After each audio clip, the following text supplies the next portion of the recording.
I believe GTA Online has a massive identity problem, or in other words, Rockstar does not know what type of game GTA Online is actually supposed to be. I'm going to break up this video into 3 different parts to try and get my point across. The first we'll be talking about is the progression versus sandbox elements of the game. Secondly, we'll be discussing multiplayer versus solo, and finally we'll be talking about PvP versus player with player, or PWP I guess. So getting into it, what am I talking about when it comes to progression versus sandbox? Well, I talked about it briefly in my recent GTA Unpopular Opinions video, but in my view, GTA Online has found itself stuck in a weird place where it treats itself like a fun sandbox game where you can drive around, cause havoc, interact with the world and whatnot, but so much of that freedom that a sandbox brings you is locked behind businesses, missions, heists, and most importantly, money. Personally, the aspect of the game that I find most enjoyable is driving, whether this be in free roam or in races using bikes or cars or whatever. GTA has one of the best driving experiences in gaming, period. However, almost every vehicle in the game has to be bought, obviously excluding cars you can pick up on the side of the road or being able to use them in custom races. But apart from those situations, all of the vehicles you may want to test out are locked behind a certain cash amount. Some aren't too bad, but most of the supercars and interesting special vehicles will set you back millions of dollars. For example, if you got on GTA and wanted to drive the Batmobile, it would set you back 3.75 million. There are 2 main ways to attain that: either spend money on shark cards, which are an absolute ripoff, or grind to get the money. If you already have a stacked account with Kaya Parika unlocked and business is full, this may take you 2 to 3 hours at most starting from zero. However, if you are a new player or just don't own businesses because you prefer to play races or just chill in free roam, it might take you anywhere from 5 to 10 hours of straight gameplay grinding to afford a Kasatka and then doing Kaya Pariko and then doing other stuff to get all the money you need. This whole process wouldn't be an issue if GTA treated itself like an MMORPG such as RuneScape, Final Fantasy XIV, or World of Warcraft, where slow but clear progression is made over weeks of gameplay to see small returns. This style of game is known for that, and GTA has some elements of it but doesn't go all in, so it's kind of stuck in this weird middle where you kind of have this progression of getting businesses and vehicles, but not to such a degree where it feels like it's actually that style of game. You still have too much of that sandboxy element where it's like, why can't I just get the car I want to drive it around? Why do I have to spend 5 hours grinding just to afford a stupid smart car? I know the smart cars aren't expensive, I've just, for hyperbole, I just said that. But yeah, GTA is not designed like that. It is designed to allow players to have an open world to explore, interact, and have fun in. A game that should let casual players experience all it has to offer.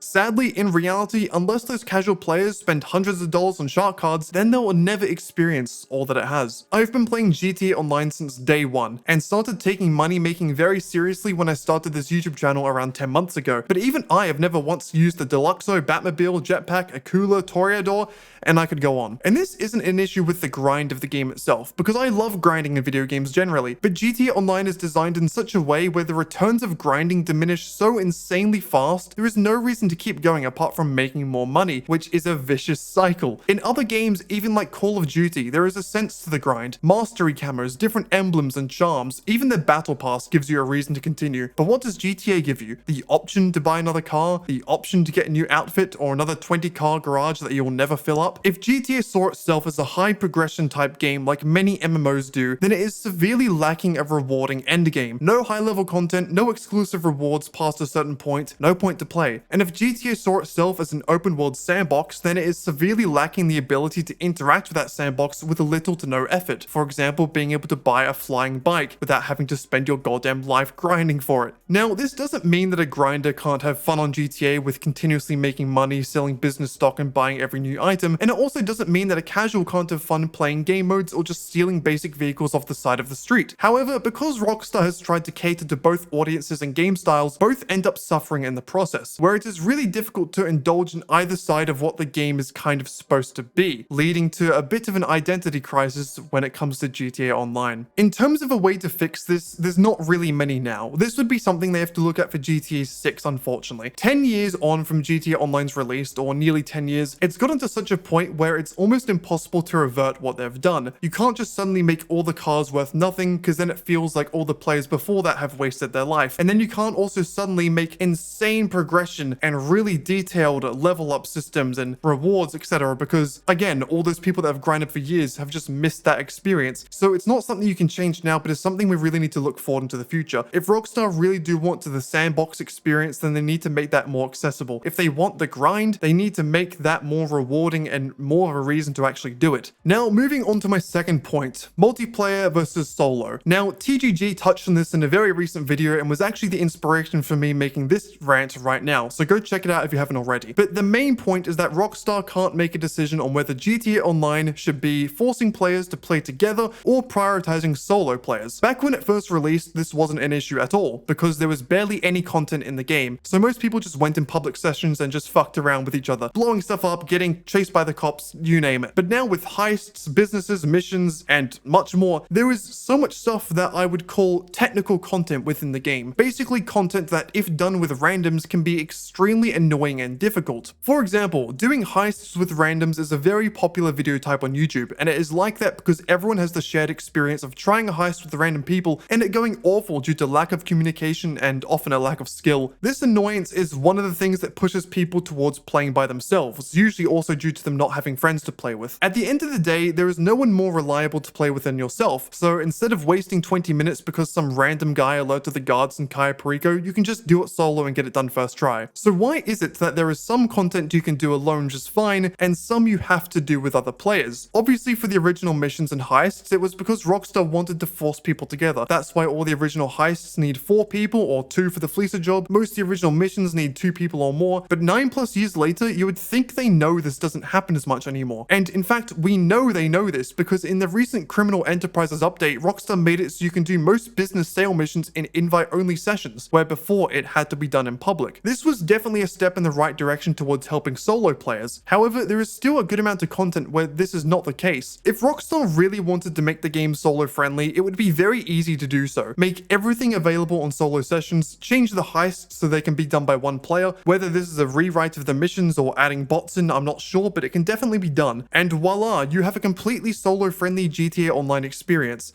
But then what is the point of it even being online? So instead, what if Rockstar went back to their roots and pushed the narrative of playing together? Well, there would need to be some big changes there as well. Some really big changes. The first major issue I see, which I will talk about in more detail later, is the PvP/griefer/toxic ass human being aspect of the community and game. If everything must be done in public sessions and all missions need multiple players, then having griefers constantly killing you, throwing missions to piss you off, and in general just being useless is really annoying and nothing will ever get done. I don't know a perfect solution to these problems, but some things such as better communication methods for playing in groups, easier high steps for teams that don't talk to each other, and stopping messages about someone is delivering equipment, go kill them, would definitely be a step in the right direction. I personally haven't even played in a public session for more than 5 minutes for months now, and there is genuinely no reason to do so if you're actually trying to make progress in the game, which is an issue itself as we've discussed before. But it is weird for a game that is meant to be an online-based thing with a community that there are so many people that would rather just play by themselves. Is this the fault of the community? Is this the game design? It's probably a bit of both, but at the end of the day, the community is made because of how the game is, so it kind of has to fall back on Rockstar at the end of the day. But yes, like I said earlier, one of the main reasons people do not enjoy playing in public sessions and together is due to PvP. So this leads me to my third and final point. Player versus player with player, or basically players being nice to each other. GTA Online is inherently a game about crime, murder, stealing, and everything else you can imagine. So it's not really out of the ordinary to see players grief, kill, and annoy the hell out of you every time you get online. And to many people's disbelief, this hasn't really changed since day one. GTA has always been pretty toxic, but there are 2 major things that have changed. One is that people now use cheats, mainly on PC, but cheats in general. And while this has gotten better recently, it is still an issue and deters people from playing the game due to getting killed constantly and being unable to fight back. So even if you wanted to engage in PvP content, the cheaters make it impossible because you stand no chance. And the second thing that has changed is the increase in offensive capabilities within the game. Back in 2013, the best chance you'd really have at killing people was with your weapons, maybe a laser jet helicopter, and occasionally you'd see some big bad boy in a tank. These methods of fighting were still pretty reasonable to deal with, because new players and low levels could usually combat them pretty easily by stealing a jet of their own, getting enough money to buy a cheap assault rifle, or just running away. And on top of that, back then, you didn't really have anything to live for, which sounds harsh but kind of true. You didn't have delivery missions or anything of the sort that would set you back if you were killed in the middle of it. It was more just a slight annoyance rather than kind of ruining your entire day type thing. But now in 2023, we have loads of businesses that need selling and resupplying, and if you do this in a public session, you don't just have some measly weapons to deal with. Instead, you have Oppressor Mark IIs, Deluxos, super fast planes with seeking missiles, and the best of all,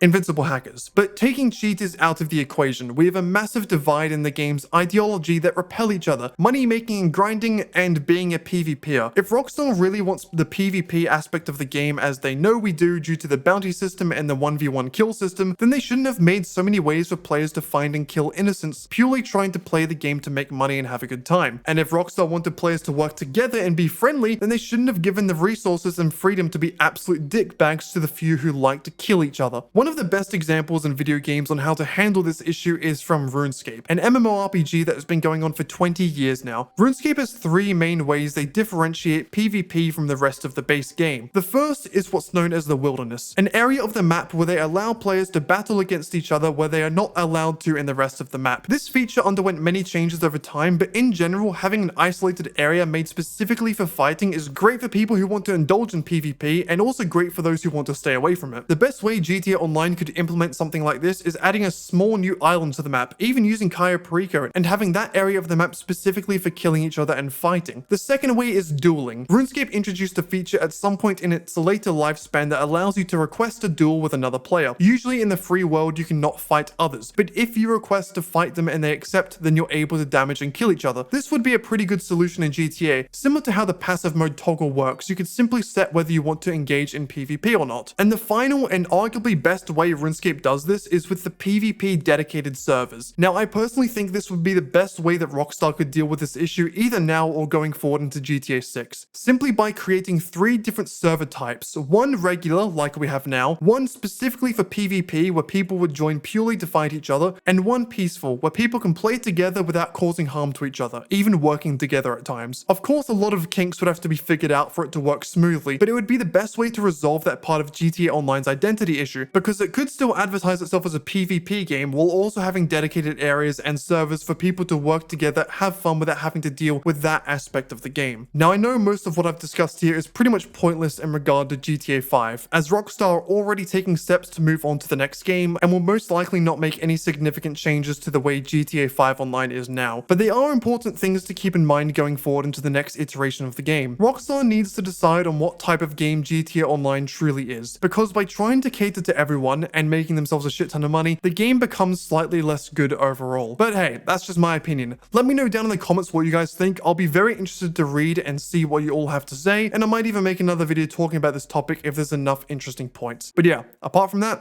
see you next time.